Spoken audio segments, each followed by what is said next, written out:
S, ಕೊನೆಗೂ ಕೂಡ launch ಮಾಡಿದ್ದಾರೆ ಮೂರನೇ ಸಾಂಗು, ಅದು ಡೆವಿಲ್ ಮೂವಿ ಕಡೆಯಿಂದ.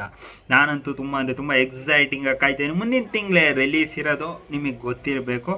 ಸೊ ತುಂಬ ಅಂದರೆ ತುಂಬ ಎಲ್ಲರೂ ಎಕ್ಸ್ಪೆಕ್ಟ್ ಮಾಡ್ತಾರೋ ಮೂವಿ ಯಾವುದಪ್ಪ ಅಂತಂದರೆ ಅದು devil.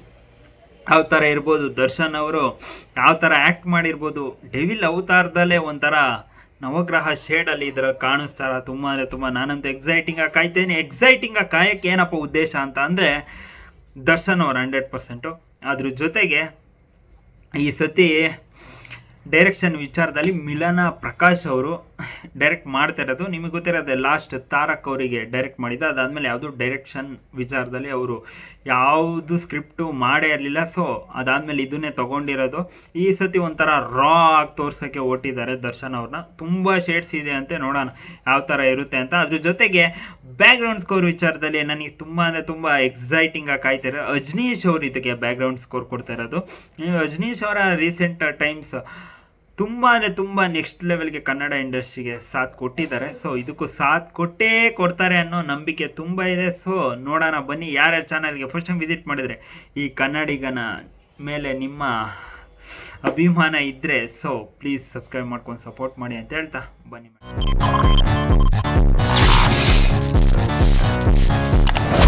Unforty music madness and no uncle energy allowed. ಏನು ಈ ಥರ ಎಲ್ಲ ಬರ್ತೀವಿ?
ಕೊನೆಗೂ ಕೂಡ 3ನೇ ಸಾಂಗ್ ಲಾಂಚ್ ಮಾಡಿದ್ರು. ನನಗೆ ಗೊತ್ತಿರೋಂಗೆ ಪ್ರಮೋಷನ್ ವಿಚಾರದಲ್ಲಿ 3 ಸಾಂಗ್ ಲಾಂಚ್ ಮಾಡಿದ್ದಾರೆ. ಇದೇ ಲಾಸ್ಟ್ ಸಾಂಗ್ ಅಂತ ಅಂದ್ಕೊಂಡಿದ್ದೀನಿ.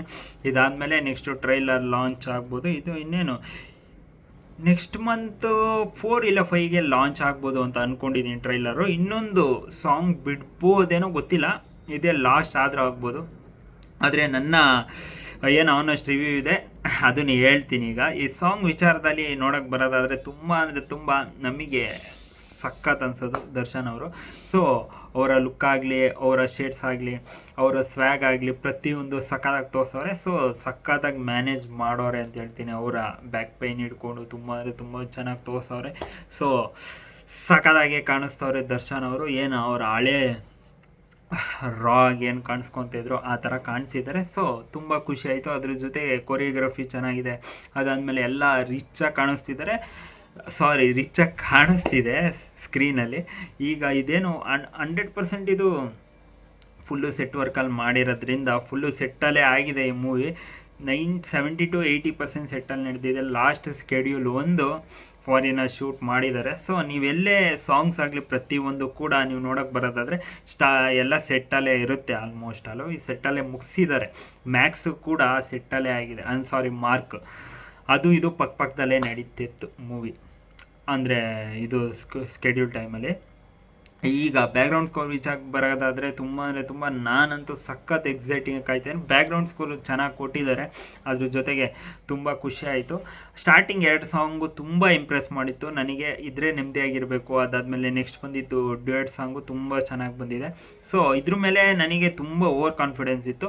ಅದೆಲ್ಲ ಒಂಚೂರು ಕಮ್ಮಿ ಆಯಿತು ಅಂತ ಹೇಳ್ತೀನಿ. ಯಾಕೆ ಅಂತಂದರೆ ಬ್ಯಾಕ್ಗ್ರೌಂಡ್ ಸ್ಕೋರು ಲಿಟ್ರಲಿ ಚೆನ್ನಾಗಿದೆ, ಆದರೆ ಲಿರಿಕ್ಸ್ ವಿಚಾರದಲ್ಲಿ ಒಂಚೂರು ಇನ್ನೂ ನನಗೆ ಸ್ಯಾಟಿಸ್ಫೈ ನೆಕ್ಸ್ಟ್ ಲೆವೆಲ್ಗೆ ಆಗಬೇಕಾಗಿತ್ತು. ಅದು ಆಗಲಿಲ್ಲ, ಡಿಸಪಾಯಿಂಟ್ ಆಯಿತು. ಏಕೆ ಅಂತಂದರೆ ನೀವು ಕೇಳ್ಬೋದು ಇನ್ನೇ ಯಾವ ರೇಂಜಿಗೆ ಕೊಡ್ಬೋದು ಗುರು ನಿನಗೆ ಅಂತ. ನಾನು ಹೇಳಿಲ್ವಾ ಸ್ಟಾರ್ಟಿಂಗ್ 2 ಸಾಂಗು ಮಾತಾಡೋಂಗೆ ಇಲ್ಲ. ಇದು ಇನ್ನು ಸ್ಟಾರ್ಟಿಂಗು ಈಗ ಹೆಂಗೆ ಅಂದರೆ ಸ್ಟಾರ್ಟಿಂಗು ತುಪ್ಪನ ತಿನ್ನಿಸ್ಬಿಟ್ಟು ಆಮೇಲೆ ಬರೆಯನ್ನ ತಿಂದರೆ ಹೆಂಗಾಗುತ್ತೆ. ಸೊ ಆ ಥರ ಫೀಲ್ ಆಯ್ತಪ್ಪ. ಅಂದರೆ ಆ ರೇಂಜಿಗೇನು ಕಿಂಡಲ್ ಮಾಡೋ ರೇಂಜಿಗಿಲ್ಲ. ದರ್ಶನ್ ಅವರು ನನಗೆ ತುಂಬ ಅಂದರೆ ತುಂಬ ಎಕ್ಸ್ಪೆಕ್ಟೇಷನ್ ಜಾಸ್ತಿ ಇತ್ತು. ಸೊ ಅದು ಎಲ್ಲೋ ಒಂಚೂರು ಕಮ್ಮಿ ಆಯಿತು ಅಂತ ಹೇಳ್ತೀನಿ ಈ ಸಾಂಗ್ ವಿಚಾರದಲ್ಲಿ. ಅಂದರೆ ದರ್ಶನ್ ಅವರು ಎಲ್ಲ ಅವ್ರಿಗೆ ಏನು ಕೊಟ್ಟಿದ್ದಾರೆ ಅದು ಅವ್ರು ನೆಕ್ಸ್ಟ್ ಲೆವೆಲ್ ಮಾಡವ್ರೆ. ಲಿರಿಕ್ಸ್ ವಿಚಾರದಲ್ಲಿ ಇನ್ನೂ ನನಗೆ ಸ್ಯಾಟಿಸ್ಫೈ ಆಗಬೇಕಾಗಿತ್ತು, ಅದು ಆಗಲಿಲ್ಲ ಅಂತ ಹೇಳ್ತಾ ನಿಮಗೆ ಅನ್ನಿಸ್ತು ಕಮೆಂಟ್ ಬಾಕ್ಸಲ್ಲಿ ತಿಳಿಸಿ. ಮತ್ತೆ ನಾನು ನಿಮಗೆ ಏನಿದೆ ಅದು ಆನೆಸ್ಟಾಗಿ ಹೇಳಿದ್ದೀನಿ. ನಾನು ಬೇರೆಯವ್ರ ಥರ ಚೆನ್ನಾಗಿಲ್ಲ ಅಂದರೆ ಚೆನ್ನಾಗೈತೆ, ಚೆನ್ನಾಗಿದ್ರೆ ಚೆನ್ನಾಗಿಲ್ಲ ಆ ಥರ ಎಲ್ಲ ಇಲ್ಲ. ಚೆನ್ನಾಗಿದ್ದರೆ ಸ್ಟಾರ್ಟಿಂಗ್ 2 ಸಾಂಗ್ ತುಂಬ ಮಸ್ತಾಗೈತೆ ಅಂತ ಹೇಳಿದ್ದೀನಿ. ಈ ಸಾಂಗು ಒಂದು ರೇಂಜಿಗೆ ಚೆನ್ನಾಗಿದೆ ಅಂತ ಹೇಳಿದ್ದೀನಿ. ನಿಮಗೆ ಏನಿಸ್ತು ಕಮೆಂಟ್ ಬಾಕ್ಸಲ್ಲಿ ಕಮೆಂಟ್ ಮಾಡಿ ಅಂತ ಹೇಳ್ತಾ ಮತ್ತೆ ನಾನು ನಿಮಗೆ ಸ್ಟುಡಿಯೋ ಸಿಗೋಣ.